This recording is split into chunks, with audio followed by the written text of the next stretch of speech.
আহত মানে আমরা একটা ভালো যে নাই আমাদের রাজনীতিতে যে দুরবস্থা চলছে তারই বহিঃপ্রকাশ এটা।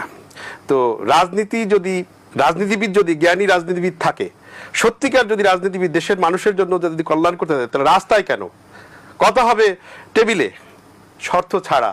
কারণ এই যে আপনার কাছে আসছি, এখন কথা হচ্ছে, একটা সমাধান হবে, কিন্তু রাস্তায় তো সমাধান হয় না, এটা সম্ভব না।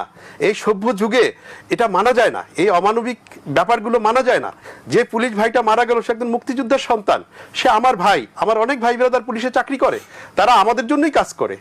আবার ভোলাতে যে বিএনপির যে একটা ছেলেকে গুলি করে যে মারা হলো, এই যে অতিরঞ্জিত করে, মানে বেশি কিছু মানুষ যে করে পুলিশের মধ্য থেকে, তারা পুরা পুলিশের ভাবমূর্তি নষ্ট করে, এরকম দুইটা একটা ঘটনা এই করে। এবং ওই আমার যে অনলাইনে আছেন যে বিএনপির যে ভাই বললেন যে পঙ্কজ দেবনাথ যে নিজের গাড়ি নিজে পুড়িয়ে এই বিএনপির নাম দিছে, এই কথা কিন্তু মোটামুটি প্রচলিত, এই কথা কিন্তু প্রচলিত। তো এখন কথা হলো যে এগুলোর থেকেও বাংলাদেশের মানুষ, আপনি সুন্দর একটা কথা আপনি বলেছেন, বাংলাদেশের মানুষ কি চায়, বাংলাদেশের জনগণ কি চায়, সেইটা রাজনীতি ভাবতে হবে। নাহলে আপনি কিসের রাজনীতি করেন, কার জন্য রাজনীতি করেন, কেন রাজনীতি করেন? বাংলার মানুষ আজকে কষ্টে আছে, বাংলার মানুষ আজকে অনেক কষ্টে আছে। আজকে চালের দাম 80।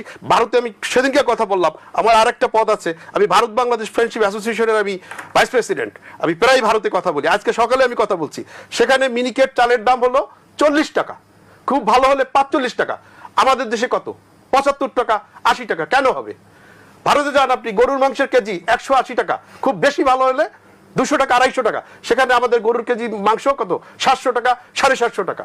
আপনি আসেন চিনিতে, ভারতে 1 কেজি চিনির দাম হলো 40 টাকা, 45 টাকা। আমরা সবকিছু ভারতের উদাহরণ দিই, ভারতের ভালো জিনিস কোনো আমরা নেই না। আমাদের দেশে কেন চিনির দাম হবে 150 টাকা? এগুলো থেকে পুরো আমাদের দেশের মানুষকে বাঁচাইতে হবে।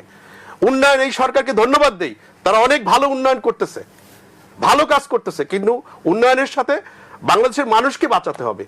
আপনার বাংলাদেশের মানুষের যে মৌলিক অধিকার, খাদ্য, বস্ত্র, বাসস্থান, চিকিৎসা, শিক্ষা, এইটা আগে নিশ্চিত করতে হবে। ভর্তুকি দিয়ে দিলেও ই করতে হবে।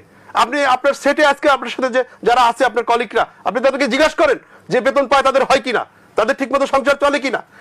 এই বেতন দিয়ে তাদের, এই যে আজকে গার্মেন্টসের শ্রমিকরা তারা আজকে আন্দোলন করতেছে, তারা যদি ভালো থাকতো আন্দোলন করতো না। সেই শ্রমিকদের উপরে গুলি করা হয়েছে, 2জন শ্রমিককে মারা হয়েছে। একটা সন্তান সম্ভবা একটা শ্রমিক পেটে বাচ্চা নিয়ে এসে কাজ করতে আসছে, তাকে যেভাবে প্রহার করা হয়েছে, এটা কেন হবে? শ্রমিকের যে অধিকার, যে শ্রমিক এত পরিশ্রম করে,